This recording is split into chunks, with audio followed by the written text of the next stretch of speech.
Hos Metalfach på Borreby Fältlager så presenterar de bland annat en ny typ av byggkonstruktion. Ja. Berätta. Ja, det är helt ny typ av byggkonstruktioner som vi lanserar just nu på Borreby Fältlager. Det är självbärgande stålkonstruktioner med lätta skruvande konstruktion. Det är lätt att bygga, man kan montera själv.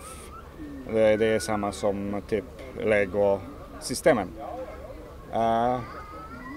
Vi offererar sådana hallar med bredden till 20 meters bredden och längden man kan välja själv faktiskt med stolparna med 5 eller 6 meters avstånd mellan stolparna. Så det är den som vi lanserar nu. Ja, vad spännande. Hur har ni haft annars på Borreby då? Ja, det är jättekul. Vi hade lite problem med regn och så, men annars vi är nöjda. Det kom hit många besökare. Vi hade mycket besök och så vi visar våra maskiner. Det är 3:e år som vi ställer sig upp på mässan och det är också 3:e år som vi är i Sverige som polsk företag. Kul, vad spännande.